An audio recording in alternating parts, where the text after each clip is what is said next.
그해 겨울에는 눈이 무릎 높이로 쌓여 산으로 드는 길이 없었습니다.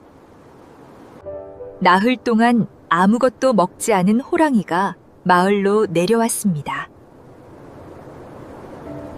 마을 개들이 모두 짖다가 하나씩 마루 밑으로 숨었습니다. 호랑이는 담밖에 엎드린 채로 방 안의 소리를 들었습니다. 아이가 자다 말고 울기 시작했고 달래도 그치지 않았습니다. 어머니가 무엇인가를 말하자 울음이 한순간에 그쳤습니다. 그리고 호랑이는 밤새도록 산으로 돌아갈 수 없었습니다. 이야기가 계속될 수 있도록 구독과 좋아요로 응원의 마음을 보내주세요. 오늘의 이야기를 시작하겠습니다. 그해 겨울 호랑이는 먹을 것을 찾아 산등성이를 3번 넘었습니다. 3번을 넘는 동안 만난 것은 얼어붙은 개울뿐이었습니다. 노루는 자취를 감춘 지 오래였습니다. 멧돼지가 땅을 파헤친 자리는 있었습니다. 그 위에 눈이 2번은 더 내린 뒤였습니다.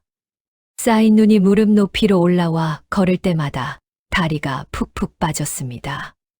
호랑이는 걸음을 아꼈습니다. 걸으면 그만큼 배가 더 고파지기 때문입니다. 호랑이는 바위 아래 몸을 붙이고 하루를 보냈습니다. 바람이 산등성이를 타고 내려왔습니다. 바람이 지날 때마다 등의 털이 한쪽으로 눕고 그 사이로 찬 것이 들어왔습니다. 눈을 감으면 여름에 잡은 노루가 떠올랐습니다. 그 노루는 개울을 건너다 뒷다리가 미끄러졌습니다. 호랑이는 3걸음 만에 따라잡았습니다. 3걸음이면 되던 몸이 지금은 3걸음도 무거웠습니다. 산에서 호랑이는 제일 큰 짐승이었습니다. 사람들은 산에 들어올 때 호랑이의 이름을 부르지 않았습니다. 이름을 부르면 온다고들 했습니다. 나무를 하러 온 사람들도 골짜기가 깊어지면 말수를 줄였습니다. 호랑이는 그것을 마땅하게 여겼습니다. 산에서 자기보다 큰 것은 없었습니다. 그런 호랑이가 사흘을 굶었습니다. 나흘째 되는 날 저녁 호랑이는 산등성이 끝까지 올라갔습니다. 거기서는 아래가 다 보였습니다. 지붕마다 눈이 하얗게 덮여 있었습니다. 그런 집이 20채 남짓 모여 있고 그 사이로 좁은 길이 하나 나 있었습니다. 집집마다 굴뚝에서 연기가 곧게 올라갔습니다. 바람이 없는 저녁이라 연기가 흩어지지 않고 그대로 서 있었습니다. 호랑이는 그 연기를 오래 보았습니다. 마을에는 소가 있습니다. 여름이면 산 밑밭에서 사람이 소를 부리는 것을 여러 번 보았습니다. 해가 지면 사람도 소도 담 안으로 들어가 나오지 않았습니다. 담 안에 들어간 소는 도망칠 데가 없습니다. 호랑이는 그것을 알고 있었습니다. 알고 있으면서도 여태 내려가지 않았습니다. 산짐승이 마을로 내려가는 것은 부끄러운 일이었습니다. 그렇게 내려간 것이 어떻게 되는지 호랑이는 여러 번 보았습니다. 사람이 파놓은 구덩이에 빠진 것이 있었습니다. 덫에 뒷발이 걸린 채 얼어 죽은 것도 있었습니다. 하나같이 이가 빠졌거나 다리를 절었습니다. 호랑이는 아직 그런 몸이 아니었습니다. 그러나 나흘째 저녁의 연기는 달랐습니다. 연기는 아래에서 위로 곧게 올라와 호랑이가 선 자리까지 닿았습니다. 연기에는 냄새가 실려 있었습니다. 쌀을 안치는 냄새와 장을 끓이는 냄새가 났습니다. 그 아래에 하나가 더 있었습니다. 호랑이는 콧등을 들었습니다. 소였습니다. 호랑이는 한참을 더 앉아 있었습니다. 해가 산 뒤로 넘어가고 지붕에 눈이 푸르게 변했습니다. 집집마다 하나씩 불빛이 켜졌습니다.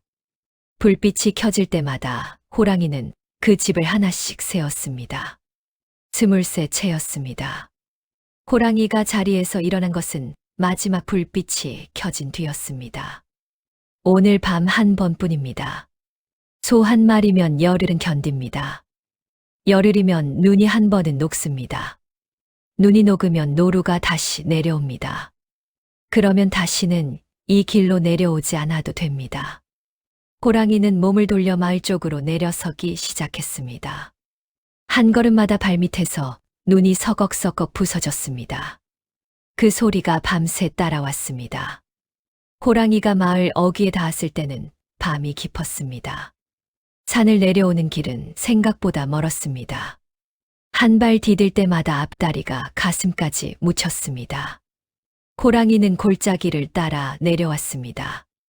바람이 지나는 길목이라 그쪽만 눈이 얕았습니다.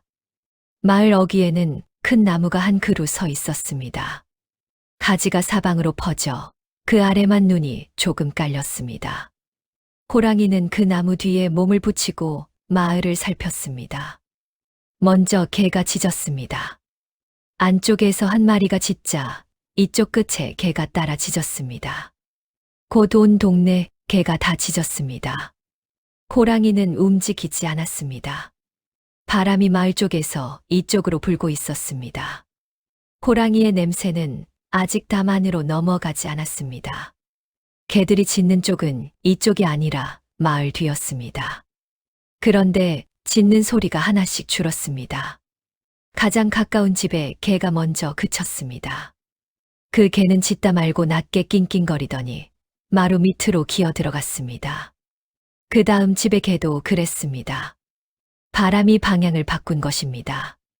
마을이 조용해지는 데는 얼마 걸리지 않았습니다. 개가 다 숨고 난 뒤에야 사람이 기척을 냈습니다. 어느 집 문이 열리고 노인 하나가 마당에 대고 말했습니다. 이놈들이 갑자기 왜 조용한가? 문이 도로 닫혔습니다. 호랑이는 그제야 큰 나무 뒤에서 나왔습니다. 마을 안은 산과 달랐습니다. 산에서는 어느 쪽으로도 갈 수 있는데 마을에서는 갈 곳이 정해집니다. 집과 집 사이로 좁은 길이 하나하나 있었습니다. 그 길에는 사람 발자국이 겹겹으로 찍혀 있었습니다. 낮 동안 다져진 눈 위에 저녁에 온 눈이 살짝 얹혔습니다. 그 눈만 호랑이의 발밑에서 소리 없이 눌렸습니다. 담은 거의 다 어른 가슴 높이쯤 되는 돌담이었습니다. 쌀이를 엮어 세운 집도 있었습니다. 호랑이에게는 어느 쪽이나 한번 뛰면 그만이었습니다. 그러나 호랑이는 담을 넘지 않았습니다. 담 안에는 사람이 있습니다. 호랑이는 사람이 소리 지르는 것을 여러 번 들었습니다. 하나가 지르면 옆집에서 나오고 그 소리를 듣고 또 나옵니다. 그렇게 여럿이 모이면 손에 불을 들고 나옵니다. 호랑이가 겁내는 것은 사람이 아니라 그 불이었습니다. 호랑이는 길을 따라 걸으며 집을 하나씩 보았습니다. 첫 번째 집에는 외양간이 없었습니다. 두 번째 집은 외양간이 방과 붙어 있었습니다. 소를 끌어내려면 방문 앞을 지나야 했습니다. 세 번째 집은 담이 높고 대문이 나무로 되어 있었습니다. 호랑이는 지나쳤습니다. 방마다 불이 꺼져갔습니다. 등잔불이 꺼지면 창호지에 비치던 그림자도 사라졌습니다. 그림자가 사라진 방에서는 곧 사람 숨소리가 들렸습니다. 호랑이는 숨소리를 들으며 집을 하나씩 지나갔습니다. 깊이 잠든 집도 있고 아직 뒤척이는 집도 있었습니다. 말 끝에 이르렀을 때 집이 한 채 남았습니다. 그 집은 다른 집들과 조금 떨어져 있었습니다. 뒤로는 대나무가 서 있고 앞마당에는 나무가 한 그루 있었습니다. 잎이 하나도 없어 가지가 그대로 드러났습니다. 그 가지 끝에 열매가 두어 개 매달린 채 얼어 있었습니다. 외양간은 마당 왼쪽 끝, 방과 가장 멀리 떨어진 곳에 있었습니다. 호랑이는 그 자리에 멈춰 섰습니다. 담 안쪽에서 소 냄새가 건너왔습니다. 살아있는 것에서 나는 냄새였습니다. 호랑이의 입에 침이 고였습니다. 호랑이는 그 집 담을 따라 뒤쪽으로 돌았습니다. 바로 넘어 들어가지 않고 한 바퀴를 도는 것이 호랑이의 버릇이었습니다. 어느 쪽으로 나갈지 먼저 정해 두어야 합니다. 집은 방 2칸에 부엌 1칸이었습니다. 지붕에는 볏짚을 두껍게 얹었고 처마가 마당 쪽으로 길게 나왔습니다. 그 처마 밑에 무언가가 줄줄이 매달려 있었습니다. 호랑이는 걸음을 멈추고 그것을 보았습니다. 주먹만 한 것이 실에 하나씩 꿰어 있었습니다. 겉은 쭈글쭈글하고 끝은 뾰족했습니다. 바람이 불면 한꺼번에 조금씩 흔들렸습니다. 호랑이는 그것이 무엇인지 몰랐습니다. 그것은 가을에 마당의 나무에서 딴 감이었습니다. 그 나무는 최서방의 할아버지가 심은 것이라고 했습니다. 가을이면 가지가 휘도록 열매가 달렸습니다. 그러나 그 열매는 떫은 맛이 심해 그대로는 먹지 못했습니다. 입에 넣으면 혀가 오그라들었습니다. 그래서 감을 딴 날 최서방네 식구는 마루에 둘러앉아 껍질을 깎았습니다. 칼을 세워 껍질을 가늘게 돌려 깎아내고 꼭지에 실을 메었습니다. 처마 밑에는 새끼줄을 길게 메어 놓았습니다. 깎은 것은 그 새끼줄에 하나씩 걸었습니다. 찬바람을 맞으며 한 달이 지나면 겉이 쭈글쭈글해집니다. 2달이 지나면 겉에 흰 가루가 뽀얗게 앉습니다. 그 가루가 앉아야 떫은 맛이 다 빠지고 단맛이 듭니다. 그렇게 말린 감을 곶감이라고 합니다. 이 마을에서 겨울에 단 것이라고는 그것 하나뿐이었습니다. 그래서 곶감은 아무 때나 내주지 않았습니다. 설에 손님이 오면 한 줄을 내리고 아이가 아프면 2개를 내렸습니다. 그 밖에는 처마 밑에 그대로 두었습니다. 호랑이는 이런 사정을 알 리가 없었습니다. 호랑이는 담 위로 목을 빼고 냄새를 맡아보았습니다. 단내가 났습니다. 고기 냄새도 아니고 사람 냄새도 아니었습니다. 피 냄새가 섞이지 않은 것은 먹을 것이 아닙니다. 호랑이는 그렇게 배웠습니다. 호랑이는 곧 관심을 거두었습니다.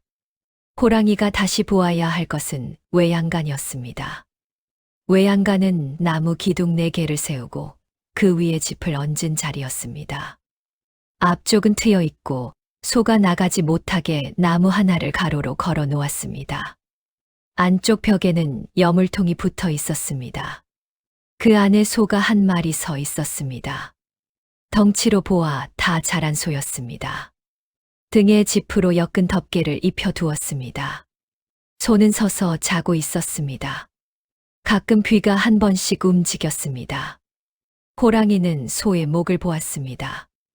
목에 곱비가 매어 있고 곱비 끝은 기둥에 2번 감겨 있었습니다.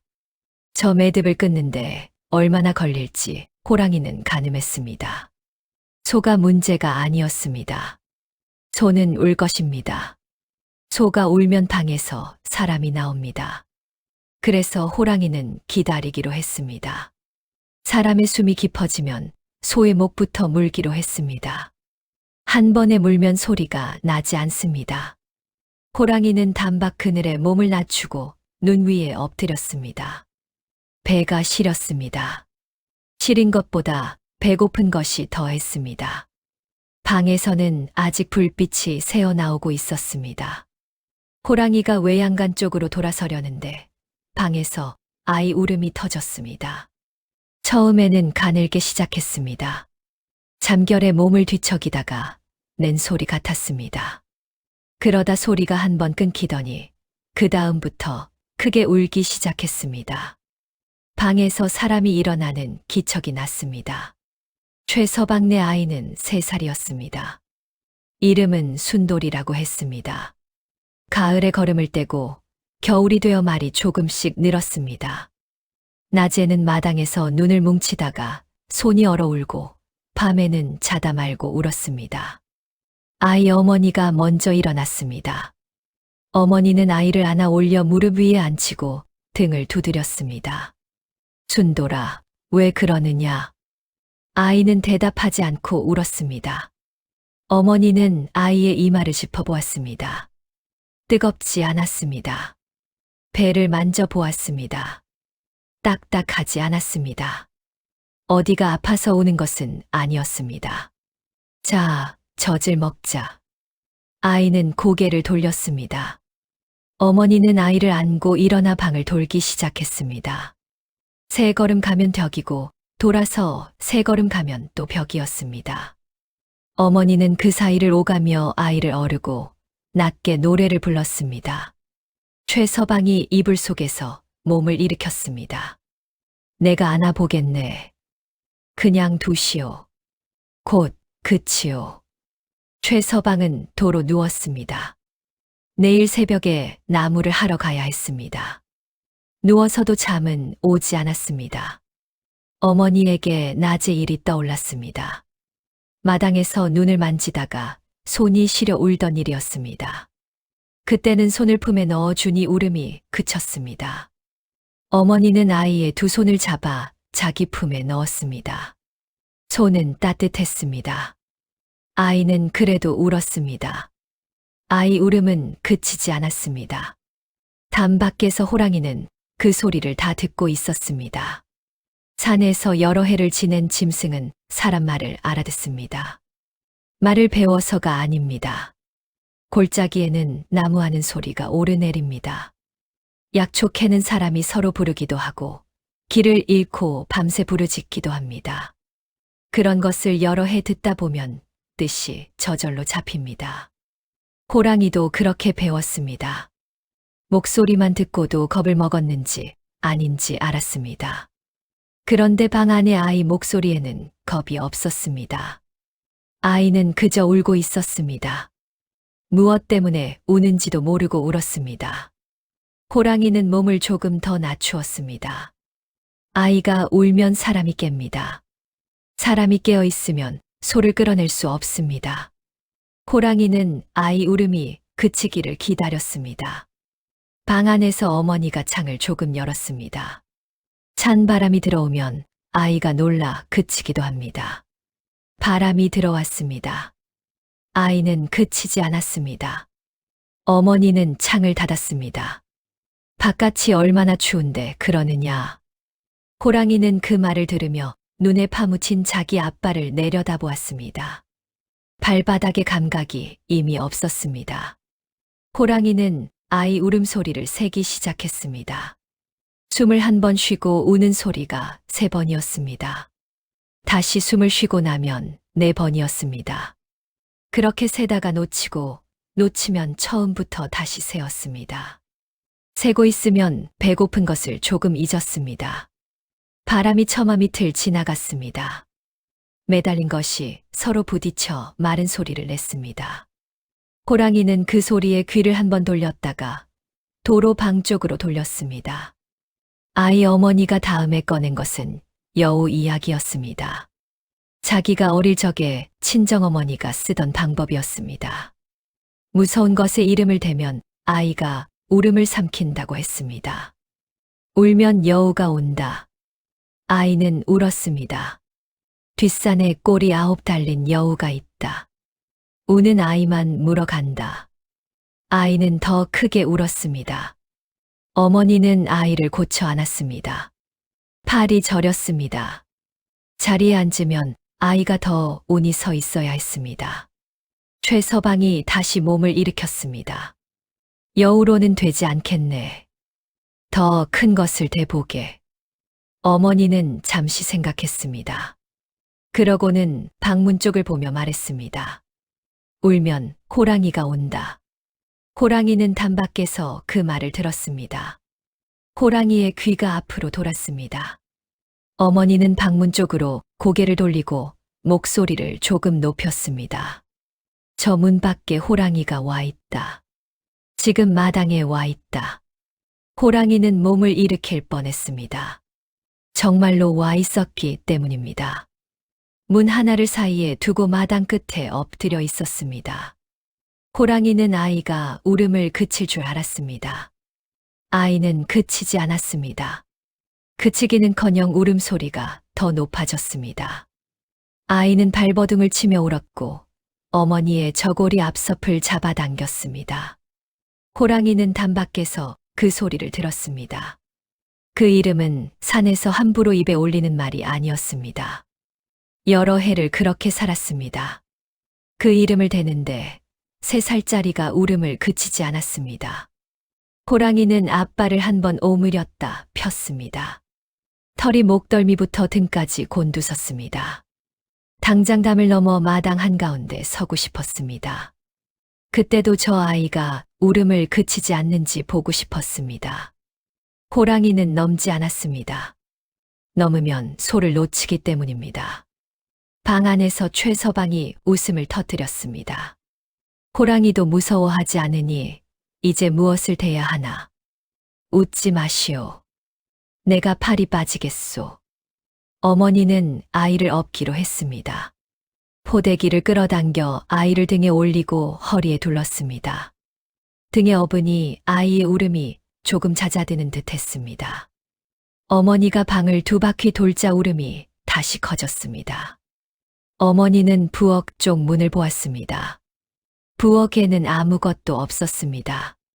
쌀독은 판이 비었고 항아리에는 김치가 밑바닥에 깔려 있었습니다. 겨울 3달을 넘기려면 아껴야 했습니다. 어머니는 처마 밑에 걸어둔 곶감을 떠올렸습니다.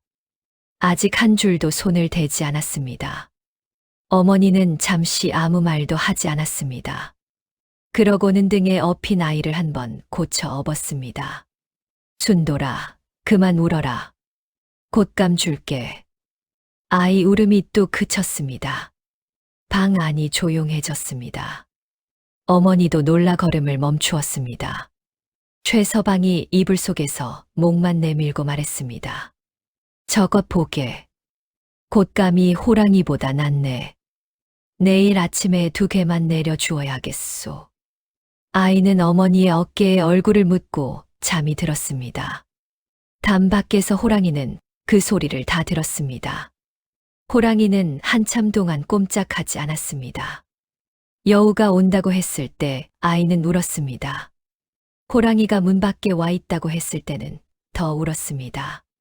그런데 곶감을 준다고 하자 그 자리에서 또 그쳤습니다. 호랑이는 사람 말을 알아들었습니다. 알아듣고는 이렇게 새겼습니다. 곶감이라는 것은 나보다 무서운 것이다. 호랑이가 아는 것 중에 자기보다 무서운 것은 없었습니다. 곰도 아니었습니다. 곰은 덩치는 크나 호랑이를 보면 길을 비킵니다. 사람도 하나뿐이면 무섭지 않았습니다. 그런데 이름만 대도 우는 아이가 울음을 삼키는 것이 있었습니다. 곶감이 어떻게 생겼는지는 호랑이도 몰랐습니다. 모르는 것이 제일 무섭습니다. 호랑이는 담 안쪽을 다시 둘러보았습니다. 마당에도 마루에도 부엌에도 눈에 띄는 것이 없었습니다. 외양간도 어두웠습니다. 남은 자리는 처마 밑뿐이었습니다. 호랑이의 2 눈이 거기서 한 번 멎었습니다. 쭈글쭈글하고 끝이 뾰족한 것이 바람에 조금씩 흔들렸습니다. 호랑이는 그것이 무엇인지 여전히 몰랐습니다. 다만 이 집 어딘가에 곶감이 있다는 것만은 알았습니다. 방금 아이 어머니가 주겠다고 했으니 이 집에 있는 것입니다. 호랑이는 몸을 낮추고 담에서 조금 물러났습니다. 소만 물고 나오면 됩니다. 오래 머물 자리가 아닙니다. 그 시각 덕보는 마을 뒤 솔밭에서 최서방네 지붕을 보고 있었습니다. 덕보는 소를 빼내 파는 사람이었습니다. 한 곳에 머물지 않고 이 골 저 골을 옮겨 다녔습니다. 봄에는 남쪽 고을에 있었고 가을에는 강 건너에 있었습니다. 같은 마을에 2번 들어가는 법이 없었습니다. 덕보에게는 나름의 법이 있었습니다. 첫째, 소에게는 절대로 겁을 주지 않습니다. 소는 몸집만 컸지 겁이 많은 짐승입니다. 겁을 먹으면 울고 울면 온 마을이 깹니다. 그래서 덕보는 외양간에 들어가면 먼저 소의 목을 쓸어 주었습니다. 목을 쓸어 주면 소가 고개를 낮춥니다. 고개를 낮추면 그때 고삐를 풉니다. 둘째, 눈 오는 밤을 고릅니다. 밤새 내려 쌓이면 아침에 발자국이 남지 않습니다. 그날 저녁에도 눈이 한 차례 지나갔습니다. 낮에 다져진 길 위로 새 눈이 손가락 2마디쯤 쌓였습니다. 덕보는 하늘을 보고 오늘 밤이 좋다고 여겼습니다. 셋째, 집을 미리 봐둡니다. 덕보는 이틀 전 장에서 이 마을 이야기를 들었습니다. 장터 국밥집에 앉아 있으면 온갖 소문이 지나갑니다. 누구네 소가 새끼를 뱄다고 합니다. 누구네 소는 힘이 좋아 하루에 밭 하나를 다 간다고 합니다. 마을 끝집 최서방네 누렁소가 그중 제일이라고 했습니다. 덕보는 국밥을 다 먹고 나서 아무 말 없이 일어났습니다. 덕보는 초저녁부터 솔밭에 있었습니다. 거기서 한참을 기다렸습니다. 기다리는 동안 마을 개들이 한바탕 짖었습니다. 덕보는 솔가지 아래 몸을 붙이고 숨을 죽였습니다. 자기를 보고 짖는 줄 알았습니다. 그런데 개들이 금세 조용해졌습니다. 덕보는 이상하다고 생각했습니다. 개는 한번 짖기 시작하면 사람이 나와 소리를 질러야 그칩니다. 개가 저 혼자 그치는 일은 좀처럼 없습니다.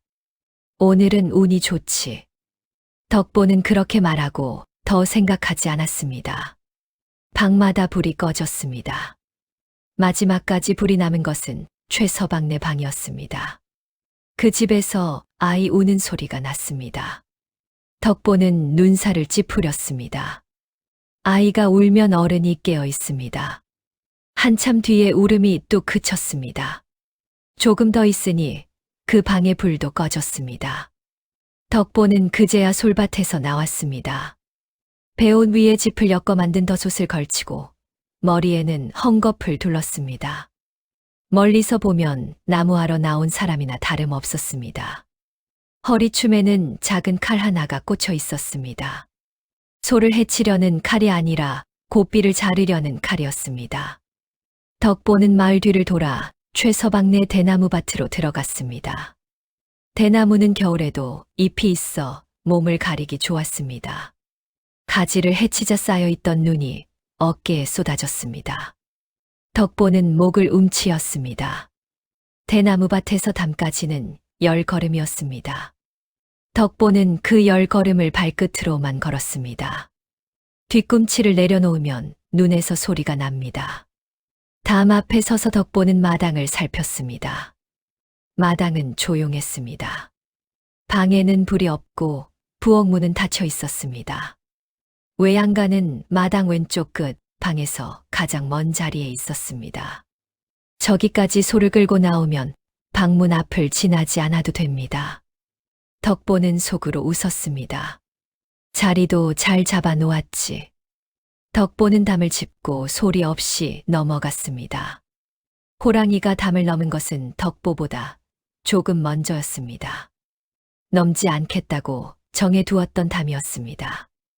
호랑이는 앞발로 담 위를 한번 눌러보고 소리 없이 넘었습니다. 마당에 내려서자 눈이 발밑에서 조용히 눌렸습니다. 외양간 안은 캄캄했습니다. 담 밖에서 볼 때는 앞이 트여 안이 들여다 보였습니다. 그런데 지붕 밑으로 들어서자 한 걸음 앞도 보이지 않았습니다. 호랑이는 들어선 자리에 그대로 서 있었습니다. 한참 지나서야 안쪽이 조금씩 보이기 시작했습니다. 소는 안쪽 끝에 있었습니다. 소는 벌써 깨어 있었습니다. 호랑이가 들어선 순간부터 소는 다리 넷을 뻗고 굳어버렸습니다. 겁이 지나치면 짐승은 울지도 못합니다. 소는 숨만 얕게 쉬며 벽에 몸을 붙이고 있었습니다. 호랑이가 소 쪽으로 몸을 틀려는데 마당에서 소리가 났습니다. 사람이 오고 있었습니다. 호랑이는 그 자리에 멈추었습니다. 사람이 들어오면 소리부터 지릅니다. 그러면 온 동네가 깹니다. 그러나 호랑이는 물러나지 않았습니다. 사람은 자기를 보면 달아난다고 알고 있었기 때문입니다. 덕보가 외양간 앞에 선 것은 그때였습니다. 덕보는 안을 들여다보았습니다. 아무것도 보이지 않았습니다. 잠시 서서 기다리자 바로 앞에 커다란 것이 하나 어렴풋이 눈에 들어왔습니다. 그보다 안쪽은 캄캄해서 아무것도 없어 보였습니다. 냄새는 났습니다.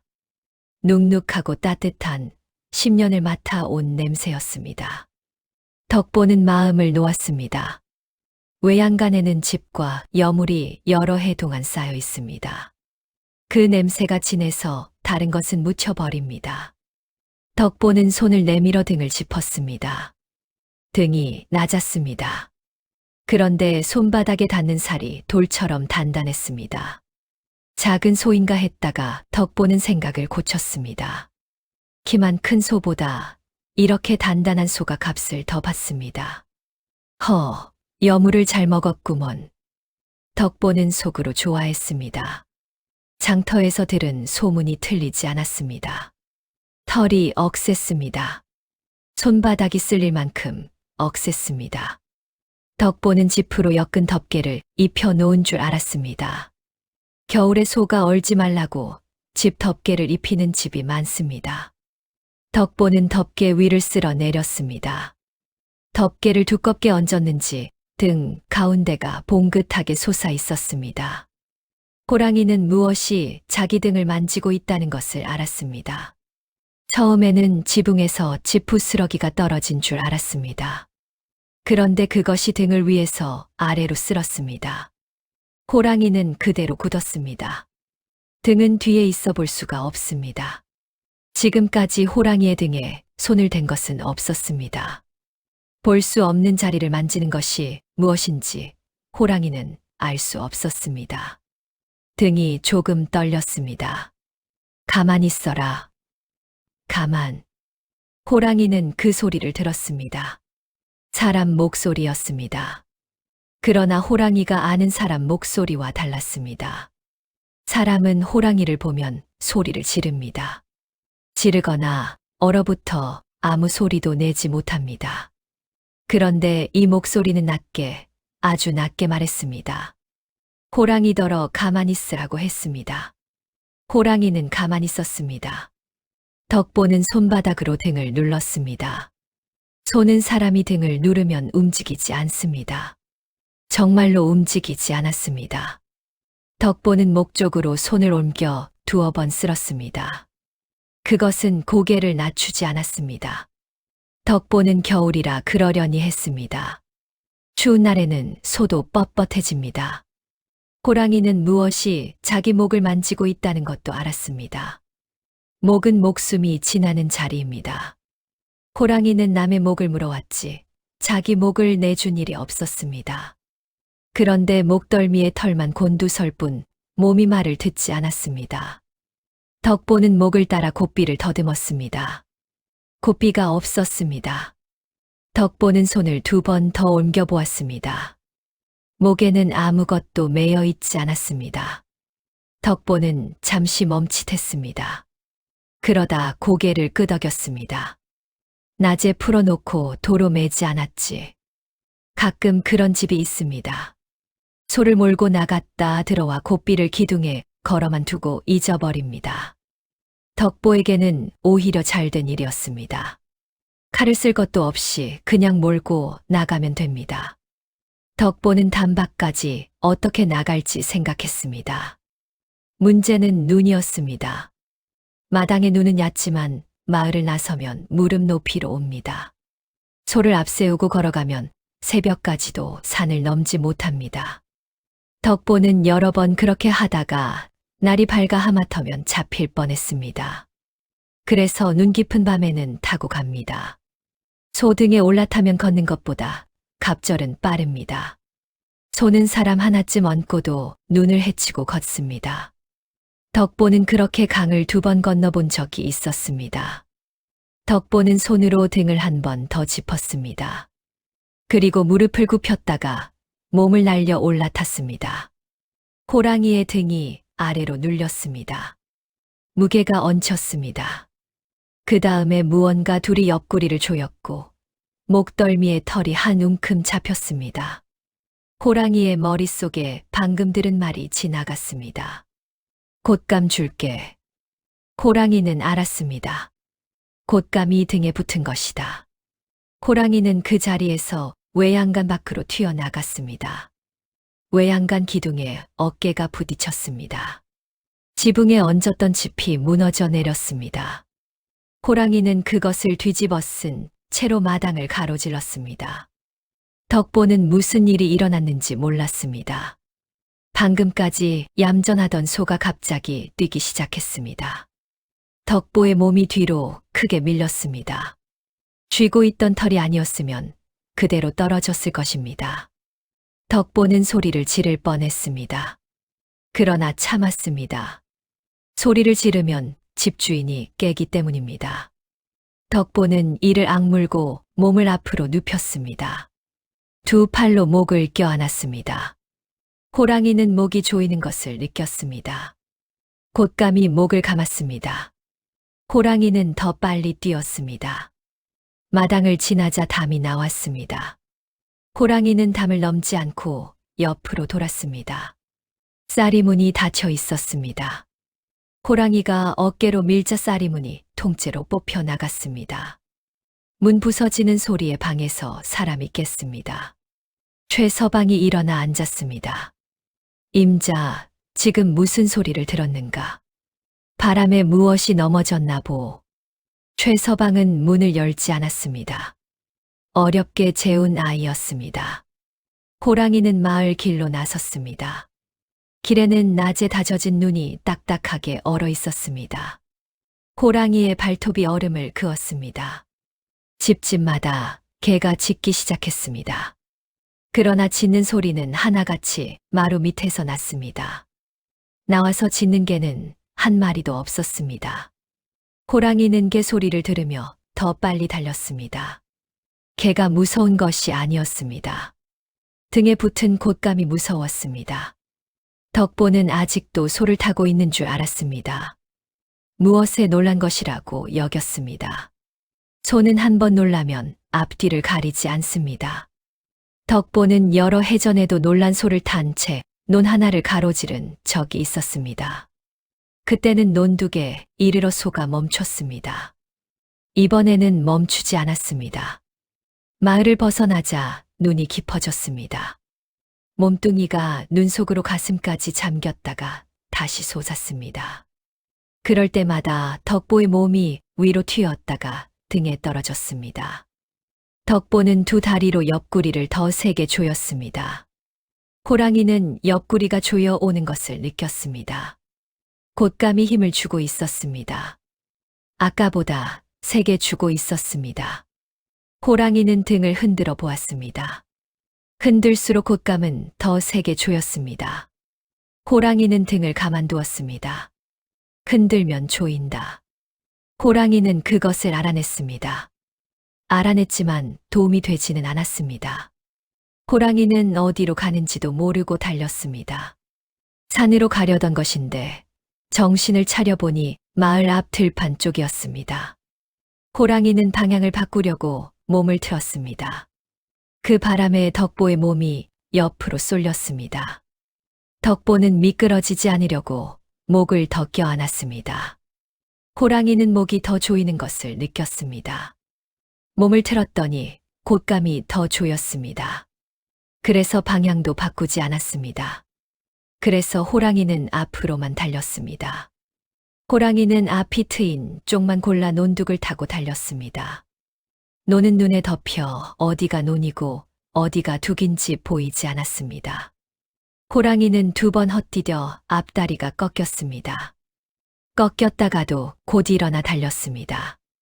멈추면 등에 붙은 것이 무슨 짓을 할지 몰랐기 때문입니다. 덕보는 목덜미에 얼굴을 묻고 있었습니다. 눈보라가 얼굴을 때렸습니다. 실눈을 떠 보아도 아무것도 보이지 않고 눈알만 시렸습니다. 덕보는 눈을 감았습니다. 눈을 감은 채로 매달렸습니다. 논이 끝나고 개울이 나왔습니다. 개울은 얼어 있었습니다. 호랑이가 얼음 위에 발을 올리자 그대로 옆으로 미끄러졌습니다. 몸이 한쪽으로 크게 기울었습니다. 덕보의 몸도 같이 기울었습니다. 덕보는 외양간을 나선 뒤로 처음 소리를 냈습니다. 호랑이는 그 소리를 들었습니다. 곶감이 소리를 냈습니다. 무슨 뜻인지는 몰랐습니다. 모르니 더 무서웠습니다. 호랑이는 발톱을 얼음에 박고 몸을 일으켰습니다. 그러고는 개울을 단숨에 건넜습니다. 개울 건너에는 밭이 있었습니다.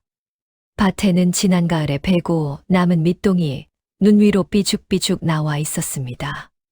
그 밑동이 호랑이의 배를 스쳤습니다. 호랑이는 아픈 줄도 몰랐습니다.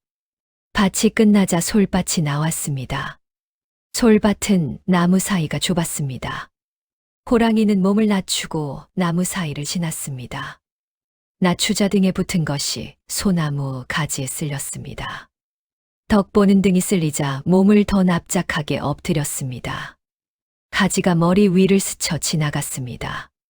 덕보는 이것이 왜 나무 밑으로만 가는지 알 수 없었습니다. 호랑이는 일부러 그리로 들어갔습니다. 등에 붙은 것을 나무가지에 쓸어 떨어뜨리려는 것이었습니다. 가지가 등을 쓸고 지나갔습니다. 쓸고 지나갈 때마다 곶감이 더 납작하게 붙었습니다. 호랑이는 솔밭을 3번 돌았습니다. 3번을 돌아도 곶감은 떨어지지 않았습니다. 호랑이는 솔밭을 나와 언덕으로 올라갔습니다. 언덕은 가팔랐습니다. 오르던 몸이 눈과 함께 반쯤 도로 흘러내렸습니다. 호랑이는 다시 올랐습니다.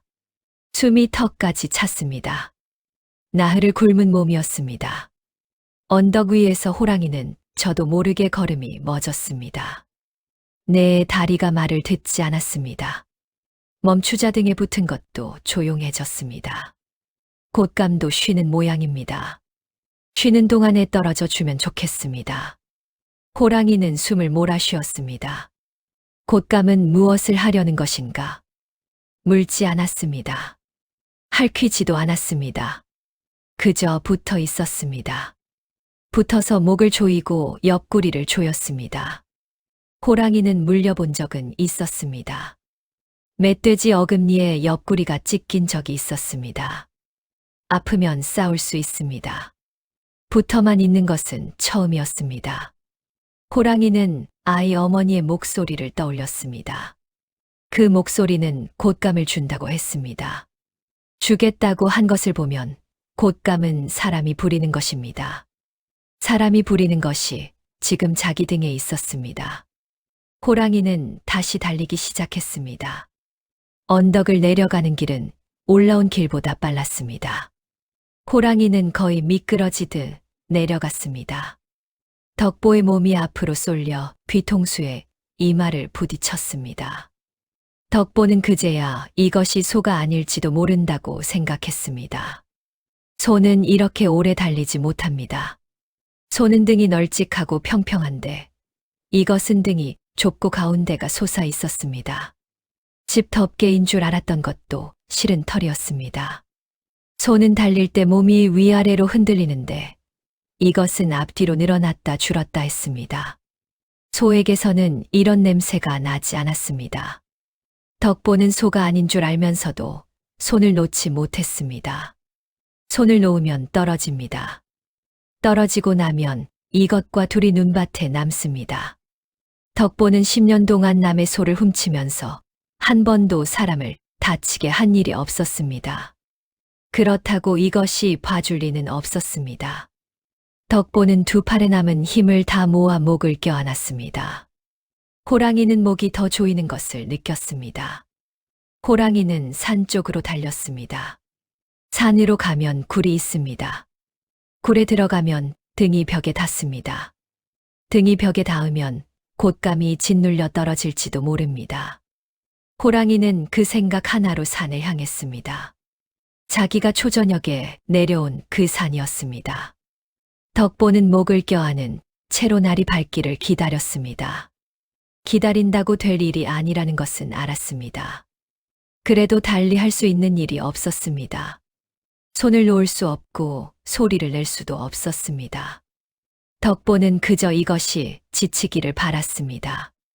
이것은 한 번도 걸음을 늦추지 않았습니다. 덕보의 팔이 먼저 풀렸습니다. 손가락이 저려 감각이 없어졌습니다. 덕보는 2 손을 맞잡아 깍지를 끼웠습니다. 손가락에 힘이 없어도 깍지는 풀리지 않습니다. 그러는 사이 얼굴에 닿는 것이 달라졌습니다. 밤바람은 마른데 이 바람에는 물기가 있었습니다. 새벽이 오고 있었습니다. 덕보는 고개를 조금 들었습니다. 하늘이 검지 않았습니다. 산등성이가 있어야 할 자리가 하늘과 갈라져 보였습니다. 그 위로 잿빛이 조금 깔려 있었습니다. 곧 해가 뜰 참이었습니다. 덕보는 아래를 내려다보았습니다. 처음에는 아무것도 보이지 않았습니다. 어둠에 익은 눈이라 오히려 흐렸습니다. 덕보는 두어 번 눈을 깜박였습니다. 그 다음에 보았습니다. 바탕은 누렇고 그 위에 검은 무늬가 가로로 나 있었습니다. 두꺼운 무늬와 가는 무늬가 번갈아 지나갔습니다. 덕보의 두 손은 목덜미에 털을 쥐고 있었습니다. 그 털도 누런 것과 검은 것이 섞였습니다. 덕보는 숨을 크게 들이쉬었습니다. 밤새 자기가 무엇을 타고 왔는지 그제야 알았습니다. 밤새 있었던 일이 거꾸로 되짚어졌습니다. 어둠 속에서 등을 쓸며 가만히 쓰라고 말한 것도 자기였습니다. 목을 두어 번 쓸어준 것도 자기였습니다. 목에 아무것도 매여 있지 않아서 낮에 풀어놓은 줄로만 알았습니다. 고개를 낮추지 않는 것도 겨울이라 그러려니 했습니다. 그러고는 그 등에 올라탔습니다. 등에 눌린 허리춤이 허전했습니다. 고삐를 자르려고 차고 다니던 칼이 빠지고 없었습니다. 덕보는 소리를 내지 않았습니다. 소리를 내면 끝이라는 것을 알았습니다. 그러나 손끝이 저절로 떨렸습니다. 호랑이는 목덜미에서 무언가가 떨리는 것을 느꼈습니다. 곶감이 떨고 있었습니다. 호랑이는 그것을 이렇게 새겼습니다. 곶감이 이제 무슨 짓을 하려는 것이다. 호랑이는 마지막 힘을 짜내 달렸습니다. 앞은 비탈이었습니다. 비탈에는 참나무가 드문드문 서 있었습니다. 가지가 아래로 낮게 처진 나무도 있었습니다. 덕보는 그 가지를 보았습니다. 한 번뿐인 기회였습니다. 가지가 닿을 때 목을 놓고 붙잡아야 합니다. 잡지 못하면 눈밭에 떨어지고 떨어지면 이것이 돌아섭니다. 덕보는 깍지를 풀었습니다. 두 팔을 위로 올렸습니다. 그 순간이 왔습니다. 덕보의 손바닥에 나무 껍질이 닿았습니다. 덕보는 그것을 잡고 매달렸습니다. 몸이 뒤로 훅 빠졌습니다. 어깨가 뽑히는 것처럼 아팠습니다. 가지가 휘었다가 부러졌습니다. 덕보는 부러진 가지와 함께 눈밭으로 고꾸라졌습니다. 호랑이는 등이 갑자기 가벼워진 것을 느꼈습니다. 곶감이 없어졌습니다. 목을 조이던 것도 옆구리를 조이던 것도 사라졌습니다. 호랑이는 그것을 알았지만 멈추지 않았습니다. 멈출 수가 없었습니다. 한 번 떨어졌다고 다시 안 붙는다는 보장이 없었습니다. 아까도 소리 없이 등에 올라왔습니다. 호랑이는 뒤를 돌아보지 않고 비탈을 내려갔습니다.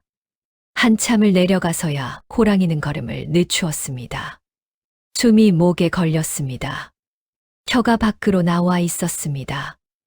내 다리가 자기 다리 같지 않았습니다. 호랑이는 눈 위에 배를 붙이고 엎드렸습니다. 호랑이는 엎드린 자리에서 뒤를 돌아보았습니다. 비탈의 발자국이 길게 남아 있었습니다. 밤새 자기가 지나온 자리였습니다. 곧게 뻗은 데가 한 군데도 없이 이리저리 휘어 있었습니다. 저렇게 어지러운 자국은 살면서 처음이었습니다. 호랑이는 다시 앞을 보았습니다. 이제 어떻게 해야 하는지 알 수가 없었습니다. 곶감이 어디로 갔는지도 모르고 산에 들어갈 수는 없었습니다. 굴에 들어가 자는 사이에 그것이 또 등에 올라오면 그때는 도망칠 자리도 없습니다.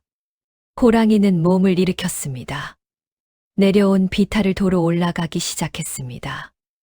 덕보는 눈밭에 고꾸라진 채로 한참을 있었습니다. 숨이 막혔습니다. 가슴으로 떨어져 안에 있던 숨이 다 빠져나갔습니다.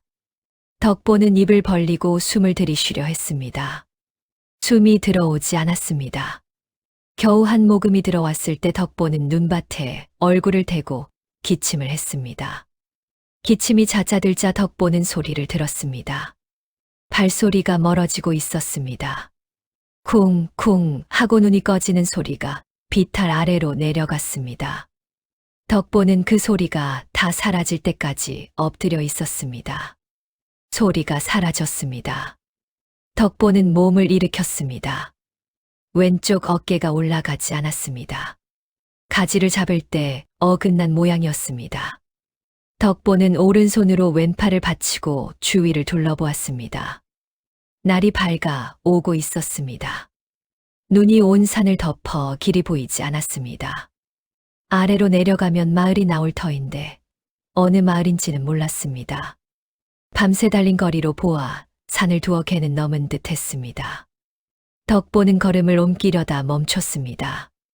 발소리가 다시 들렸습니다. 이번에는 아래에서 위로 올라오는 소리였습니다. 멀지만 분명했습니다. 덕보는 주위를 미친 듯이 살폈습니다. 나무 위로 올라갈까 했습니다. 왼팔이 올라가지 않으니 오를 수가 없었습니다. 바위 뒤에 숨을까 했습니다. 바위 뒤에는 발자국이 그대로 남습니다. 그때 덕보의 눈에 나무 한 그루가 들어왔습니다. 위쪽은 부러져 나가고 아래쪽만 남아 있었습니다. 어른 둘이 팔을 벌려야 안을 만큼 굵었습니다. 오래전에 죽은 나무였습니다. 그렇게 죽은 것은 속이 썩어 비어 있기 쉽습니다. 덕보는 그리로 갔습니다. 나무 아래쪽에 구멍이 뚫려 있었습니다. 무엇이 드나든 자리인지 가장자리가 달아 있었습니다. 어른 하나가 겨우 들어갈 만한 크기였습니다.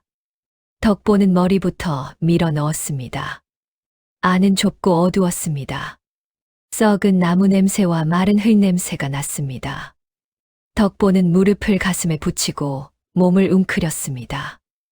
왼쪽 어깨가 나무에 눌려 아팠습니다. 아파도 참았습니다. 들어가고 나서 덕보는 밖을 보았습니다. 구멍으로 보이는 것은 눈밭과 나무 몇 그루뿐이었습니다. 그 눈밭에 자기가 걸어온 발자국이 구멍 앞까지 곧게 나 있었습니다. 덕보는 그것을 보고 눈을 감았습니다. 지울 방법이 없었습니다. 나가서 지우려면 또 발자국이 납니다. 덕보는 몸을 조금 더 안으로 밀어 넣었습니다. 발소리가 가까워졌습니다. 한 번에 한 걸음씩 아주 느리게 올라오고 있었습니다. 덕보는 숨을 참았습니다. 참다가 못 참고 아주 얕게 내쉬었습니다. 발소리가 나무 앞에서 멎었습니다. 한참 동안 아무 소리도 나지 않았습니다. 덕보는 구멍 쪽을 보지 않았습니다. 보면 눈이 마주칠 것 같았습니다. 덕보는 벽 쪽으로 얼굴을 돌리고 이마를 나무에 붙였습니다. 밖에서 코로 냄새를 맡는 소리가 났습니다. 길게 한 번 맡고 다시 한 번 길게 맡았습니다. 호랑이는 구멍 앞에 앉아 있었습니다. 발자국은 여기서 끝나 있었습니다. 안에서 사람 냄새가 났습니다. 그런데 사람 냄새만이 아니었습니다. 밤새 자기 등에 붙어 있던 것에 냄새가 같이 났습니다. 구멍은 좁았습니다. 호랑이의 머리는 들어가지 않았습니다. 앞발이라면 들어갈 것 같았습니다. 호랑이는 앞발을 들었다가 도로 내렸습니다. 넣었다가 물리면 어떻게 되는지 몰랐기 때문입니다. 아니, 무는 것이 문제가 아니었습니다. 그것은 물지 않았습니다. 붙었습니다. 밤새 등에 붙어 있던 것을 호랑이는 잊지 못했습니다. 앞발을 넣었다가 그것이 발에 붙으면 이번에는 발에 달고 다녀야 합니다. 호랑이는 뒤로 물러났습니다. 호랑이는 고목에서 물러나 산허리를 따라 걸었습니다. 걸으면서도 자꾸 뒤를 보았습니다. 그러다 바위 밑에서 곰과 마주쳤습니다. 곰은 그의 겨울굴자리를 잘못 골랐습니다. 바위 틈으로 물이 스며 바닥이 늘 축축했습니다. 등이 시려 깊이 잠들지 못했습니다. 그래서 겨우내 자다 깨다 하며 가끔 굴 앞에 나와 앉아 있었습니다. 곰은 호랑이를 보고 몸을 조금 옆으로 틀었습니다.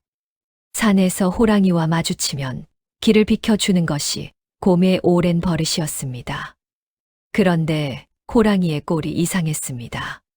털이 사방으로 뻗쳐 있었습니다. 등에는 지푸스러기가 붙어 있었습니다. 배 밑에는 마른 밑동에 쓸린 자국이 있었습니다. 무엇보다 호랑이가 자꾸 뒤를 보았습니다. 곰이 먼저 입을 열었습니다.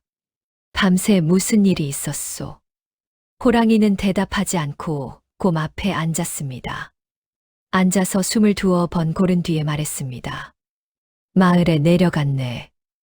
내려가지 말라고들 하는 데를 내려갔구려. 소를 얻으려고 갔는데 얻지 못했네. 곰은 앞발로 코를 한 번 문질렀습니다. 무엇을 만났소?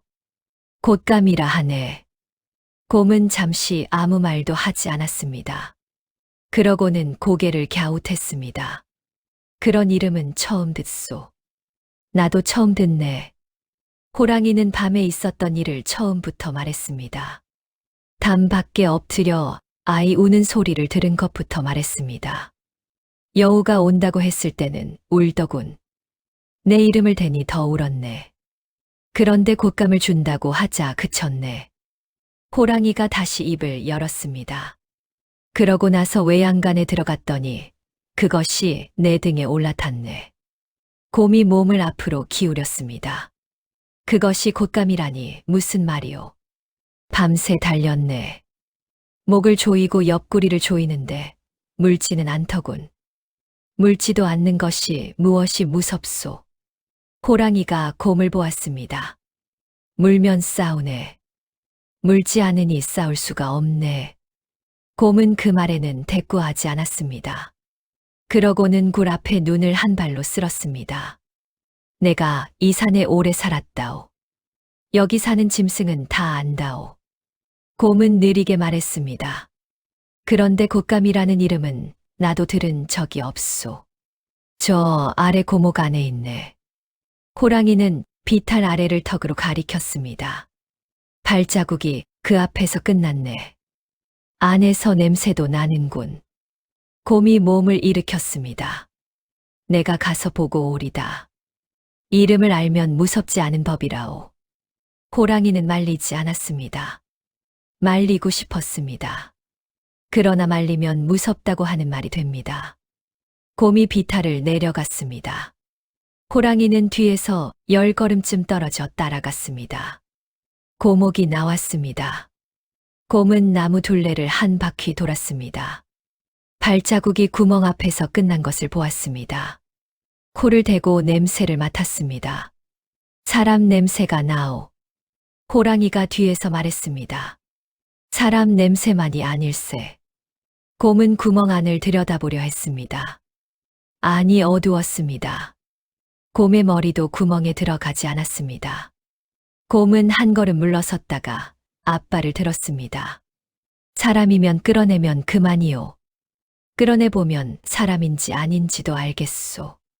곰은 어깨가 걸릴 때까지 앞발을 구멍 안으로 밀어 넣었습니다. 덕보는 어둠 속에서 그것을 보았습니다. 밖에 빛이 가려지더니 검고 커다란 것이 안으로 들어왔습니다. 덕보는 뒤로 물러나려 했습니다. 등이 이미 나무 벽에 닿아 있었습니다. 앞발이 덕보의 무릎을 스쳤습니다. 그러고는 다시 위로 올라와 팔을 더듬었습니다. 덕보는 생각할 틈이 없었습니다. 덕보는 오른손으로 그것을 움켜쥐었습니다. 왼손은 겨우 끌어올려 오른손 위에 겹쳤습니다. 그러고는 온 힘을 다해 끌어당겼습니다. 왼쪽 어깨가 찢어지는 것 같았습니다. 그래도 놓지 않았습니다. 놓으면 그것이 다시 들어옵니다. 곰은 앞발이 붙들리는 것을 느꼈습니다. 무언가가 발을 두 손으로 감고 안으로 당겼습니다. 곰은 발을 빼려고 뒤로 몸을 젖혔습니다. 빠지지 않았습니다. 안에서 당기는 힘이 곰의 힘에 지지 않았습니다. 곰은 뒷발로 땅을 딛고 온몸으로 물러났습니다. 호랑이가 뒤에서 소리쳤습니다. 무엇인가? 곰은 대답할 겨를이 없었습니다. 곰의 입에서는 소리 한 마디만 나왔습니다. 곶감이요. 호랑이는 그 말을 듣고 돌아섰습니다. 돌아서서 비탈 아래로 뛰었습니다. 뒤를 보지 않았습니다. 곰은 마지막으로 한 번 크게 몸을 젖혔습니다. 앞발이 구멍에서 빠져나왔습니다. 빠지면서 발등에 털이 한 줌 뽑혔습니다. 곰은 그 자리에서 세 걸음 물러났다가 몸을 돌려 반대편 비탈로 달아났습니다. 곰이 달아나는 소리가 산을 한 바퀴 돌았습니다. 그 소리에 놀라 잣나무 위에 눈이 후두둑 떨어졌습니다. 덕보가 나무 구멍에서 기어 나온 것은 해가 한 뼘쯤 올라온 뒤였습니다. 덕보는 한 손에 털을 한 줌 쥐고 있었습니다. 검고 길고 억센 털이었습니다. 밤새 붙잡고 있던 털은 누런 것과 검은 것이 섞여 있었습니다. 손에 쥔 것은 그 털이 아니었습니다. 덕보는 그것을 한참 들여다보다가 허리춤에 밀어 넣었습니다. 밖은 환했습니다. 눈 위에 큰 발자국이 비탈 아래로 이어져 있었습니다. 덕보는 선 자리에서 고개만 돌려 따라갔습니다. 발자국은 골짜기 쪽으로 내려가다 사라졌습니다. 덕보는 그쪽으로 가지 않았습니다. 반대편으로 걸었습니다. 그날 아침 최서방네 집에서는 이런 일이 있었습니다. 최서방이 나무를 하러 나가려고 문을 열었더니 쌀이 문이 뽑혀 있었습니다. 마당에는 짚이 흩어져 있고 외양간 지붕이 한쪽으로 내려앉아 있었습니다. 최서방은 뛰어갔습니다. 손은 그대로 있었습니다. 기둥 옆에 서서 여물통에 코를 박고 있었습니다. 날이 밝고서야 겨우 여물을 먹기 시작한 참이었습니다. 최서방은 소의 목을 2번 쓸어보고 나서야 숨을 돌렸습니다. 마당에는 발자국이 있었습니다. 사람 발자국이 담 쪽에서 외양간까지 나 있었습니다. 다른 발자국은 그보다 훨씬 컸습니다. 담을 넘어 들어와 외양간까지 갔다가 쌀이 문 쪽으로 되돌아 찍혀 있었습니다.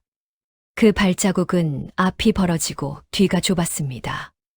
발톱 자국이 눈 위에 길게 그어져 있었습니다. 마당 한쪽 눈 속에는 자루가 짧은 칼 하나가 박혀 있었습니다. 최서방은 그 앞에 한참 서 있었습니다. 이웃 사람들이 모여들었습니다. 어떤 사람은 산신이 다녀갔다고 했습니다. 어떤 사람은 소도둑이 들었다가 혼이 났다고 했습니다. 이런저런 소리가 오갔으나 아무도 딱 잘라 말하지 못했습니다. 아이 어머니가 마루에 나와 그 자국을 보았습니다. 어머니는 어젯밤 자기가 무슨 말을 했는지 떠올렸습니다. 저 문 밖에 호랑이가 와 있다고 했습니다. 아이를 달래려고 지어낸 말이었습니다. 어머니는 아무에게도 그 말을 하지 않았습니다. 방에서 순돌이가 깼습니다. 아이는 잠에서 깨자마자 어머니를 찾았습니다. 어머니가 방에 들어가자 아이가 손을 내밀었습니다. 어젯밤에 받기로 한 것을 잊지 않았습니다. 어머니는 마루로 나가 처마 밑에 줄에 손을 뻗었습니다. 곶감 한 줄을 내려 실을 풀고 2개를 떼어 아이의 손에 쥐어 주었습니다. 아이는 그 자리에 주저앉아 먹었습니다. 겉에 돋은 흰 가루가 입가에 묻었습니다. 어머니는 손등으로 그것을 닦아 주었습니다. 나머지 곶감은 도로 처마 밑에 걸었습니다. 그 시각 덕보는 아직 산을 넘고 있었습니다. 왼팔은 여전히 올라가지 않았습니다. 덕보는 오른손으로 왼팔을 받치고 눈을 헤치며 걸었습니다. 한나절을 걸어 산 하나를 넘자 낯선 마을이 나왔습니다. 덕보는 그 마을에도 들어가지 않고 큰 길로 나섰습니다. 그날 이후로 덕보는 소를 훔치지 않았습니다. 눈이 녹은 뒤에 덕보는 강 아래쪽 나루에서 짐을 지고 있었습니다. 어깨가 성치 않아 무거운 것은 지지 못하고 가벼운 것만 날랐습니다. 벌이는 적었습니다. 그 대신 밤에 남의 집 담을 넘지 않아도 되었습니다. 허리춤에는 아직 털 한 줌이 들어 있었습니다. 덕보는 그것이 무엇의 털인지 끝내 알지 못했습니다. 같이 일하는 사람이 물었습니다. 팔은 어쩌다 그리 되었소? 소를 잘못 탔소. 덕보는 그렇게만 말하고 웃었습니다. 알아듣는 사람은 없었습니다. 덕보도 더 보태지 않았습니다. 다음 겨울에도 큰 눈이 2번 내렸습니다. 그때마다 마을 사람들은 밤에 개가 짖으면 방문을 열어보았습니다. 그러나 마당에는 아무것도 없었습니다. 그 겨울이 지나고 이런 말이 돌았습니다. 산에 나무를 하러 간 사람들이 골짜기에서 발자국을 보았다고 했습니다. 그 자국은 마을 쪽으로 오다가 중간에서 되돌아가 있었습니다. 그 뒤로 여름에도 가을에도 마을에서 소를 잃은 집은 없었습니다. 곰은 그 뒤로 나무 구멍에 앞발을 넣지 않았습니다. 호랑이는 그 뒤로 마을에 내려오지 않았습니다. 산에서 노루를 잡고 멧돼지를 쫓고 굴에 들어가 겨울을 났습니다. 눈이 무릎 높이로 쌓여 나흘을 굶는 겨울이 몇 번 더 왔습니다. 그런 밤이면 호랑이는 산등성이 끝까지 올라가 아래를 내려다보았습니다. 집집마다 굴뚝에서 연기가 곧게 올라갔습니다. 연기에는 여전히 소 냄새가 실려 있었습니다. 호랑이는 그 자리에 한참 앉아 있었습니다. 저 아래 어느 집 처마 밑에는 무언가가 줄줄이 매달려 있었습니다. 그것이 바람에 조금씩 흔들렸습니다. 호랑이는 그 이름을 끝내 알지 못했습니다.